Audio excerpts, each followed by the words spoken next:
건강 365 포인트 쏙쏙. 우리가 꼭 알아야 할 부분들을 정리해드립니다. 건강 365 박광식의 건강 이야기, 고려대 안암병원 이비인후과의 임비정 교수와 함께합니다. 난청 환자들의 치료법인 이 보청기와 인공와우 이식술, 특히 인공와우 이식술에 대해서 좀 더 중점적으로 알아봅니다. 교수님, 그럼 보청기와 인공와우 이식술 이렇게 있잖아요. 그러면 인공와우 이식술, 보청기와 비교해서 어떤 장단점이 있습니까? 어떤 차이가 있습니까? 그러니까 보청기는 남아있는 청력을 이렇게 증폭시켜 주는 효과가 있는데, 그러니까 좀 남아있는 청력이 좀 있으셔야 돼요. 그런데 이 인공와우라는 거는 이 물리적인 소리를 뇌에서 이해할 수 있는 전기적인 소리로 바꿔주는 장치가 우리 와우, 즉 달팽이관인데, 이 달팽이관의 기능이 전혀 없어요. 그러니 물리적인 에너지를 전기적인 에너지로 바꾸지를 못하죠. 그러니까 아예 난청이 있는 분들 안에 달팽이관에 전극을 삽입합니다. 그래서 그걸로 이제 청신경을 전기 자극을 해주는 거예요.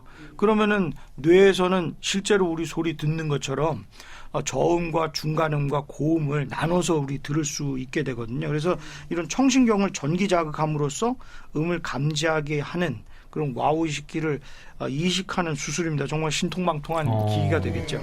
그러면 이 인공와우 이식술, 그래도 수술일 텐데 양쪽 다 보통 수술을 진행하는지, 그러니까 난청이 한쪽으로만 진행되는 건지 아니면 보통 양쪽으로 진행되기 때문에 그 나이대에서는 다 같이 인공와우 이식술을 같이 받는 건지 궁금한데요. 예, 뭐 한쪽으로 난청이 진행될 수도 있고 양쪽으로 난청이 진행될 수가 있는데, 보청기는 이제 한쪽에 난청이 오셔도 하죠.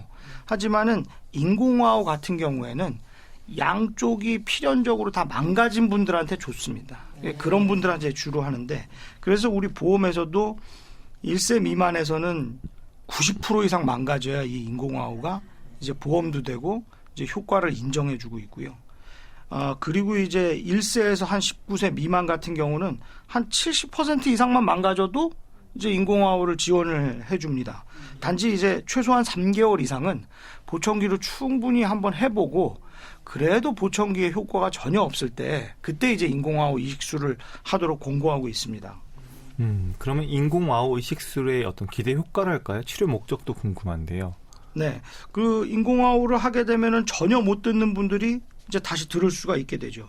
따라서 인공와우 환자를 어떻게 선택하느냐가 이 효과에 정말 중요합니다. 그래서 70에서 90% 이상의 난청이 있고 보청기로 3개월 이상 했는데도 안 된다. 그런데 이제 남아있는 청신경은 뭐 괜찮아 보이고 CT나 이런 걸 봐서는 귀의 구조나 이런 것이 다 좋다. 그리고 전신마취 수술에도 괜찮다 하면서 이제 부모님들이 이런 보청기 인공와우 난청에 대해서 지식이 있으시고 이해가 있으시고 또 이제 재활을 위한 그런 가족들의 지원이 충분하고 또 이해가 되신다 하실 때 이 인공와우 수술이 정말 빛을 발합니다. 그러면 환자를 선택하는 거는 좀 까다로운 건가요? 지금 얘기하신 대로라면? 저는 좀 까다롭게 합니다. 네, 왜냐하면은 개인적으로는 보청기는 수술을 안 하고도 할 수 있잖아요. 그러니 보청기를 먼저 좀 시도를 해보시면은 좋을 것 같고요. 인공와우는 확실히 수술적인 치료이기 때문에 그래도 좀 안 되는 분들한테 권고하는 게 맞다고 생각합니다. 인공와우 이식술이 필요한 사람이 만약에 이걸 안 하고 그냥 보청기를 계속 사용하면 어떨까요? 뭐 괜찮다고 생각해요. 다만 이 정말 청력이 심각하게 망가져서 양측 귀를 거의 듣지 못하는 분들은 보청기로 아무리 증폭을 하셔도 뭐 보청기 효과가 전혀 없거든요. 왕왕 울리기만 하고 뭐 이런 약간의 자연음만 들을 수 있을 뿐 전혀 말소리 분별이 안 되시기 때문에 이런 분들은 뭐 인공와우를 사용을 하실 수밖에 없습니다. 80세에 심각한 난청 환자들이 많이 증가한다고 했는데 사실 이분들이 인공와우 이식술을 갖다가 받으려고 하면 보호자분들이 그 고령 때문에 나이 때문에 좀 망설일 것 같은데 연령대하고 이 수술하고는 뭐 어떤 상관성이 있나요?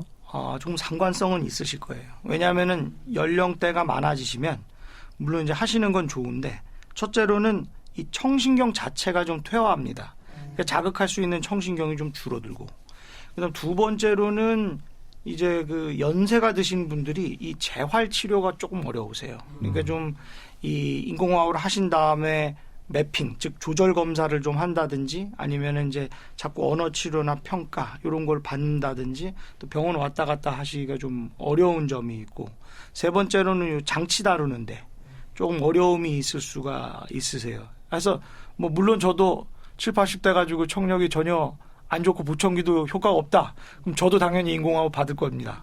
하지만은 좀 연세가 드실수록 이제 그런 점들을 좀 고려하셔야 된다는 건 좀 말씀드리고 싶네요. 그럼 연령대가 조금 더 이른 시기에 하는 게 또 좀 더 좋겠네요. 예, 만약에 그런 판단이 오시면 너무 망설이고 늦게 하시지 말고 빨리 적응하시는 게 좀 훨씬 좋다고 생각합니다. 네.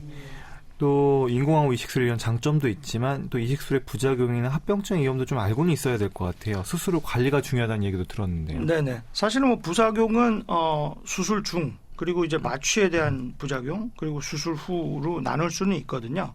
뭐 수술 중에 부작용이야 달팽이관을 뭐 어떻게 뚫고 또 안면신경을 조심하고 중이염을 조심하고 하니까 뭐 그런 거는 의사 선생님들의 뭐 자세한 이야기가 되겠고요. 마취도 뭐 요즘에는 뭐 안전하지 않습니까? 이제 수술 후에 부작용들이 좀 있는데 수술 후에 좀 염증이나 감염이 생길 수가 있어요. 이게 아무래도 인공적인 이식기잖아요. 그러니까 좀 감염이나 되거나 이물 반응이 생길 수가 있죠. 그러면 심각한 경우에는 이제 이식기가 빠져나올 수도 있고 탈출되는 경우도 생기고 또 이것도 이제 전자제품 아닙니까? 전자제품이니까 고장률이 좀 있습니다. 그래서 정말 본인이 뭐 고장률 0.01%라고 해도 1000명 중에 1명, 10,000명 중에 1명 본인이 걸리면 참 이거 화나는 일이거든요. 그러니까 그런 이제 이식기에 고장이 있을 수 있고 우리 애들 같은 경우는 또 가다가 또 이 책상 모서리에 꽝 해가지고 그 비싼 기계를 망가뜨리는 경우도 있어서 그런 이제 이식기에 고장이 있을 수가 있고 또 이제 수술 중이나 후에 이제 안면신경에 좀 마비가 있거나 또 이제 전기 자극이 될 때 안면신경이 이제 움찔움찔 하는 그런 손상이 좀 있을 수가 있고 또 어지럼도 있을 수 있고 그리고 달팽이관을 뚫어놓는 거기 때문에 기존에 남아있던 청력은 좀 떨어지거나 없어지는 경우가 있거든요. 그래서 그런 점들이 좀 중요한 부작용이나 합병증이라고 말씀드릴 수 있겠어요.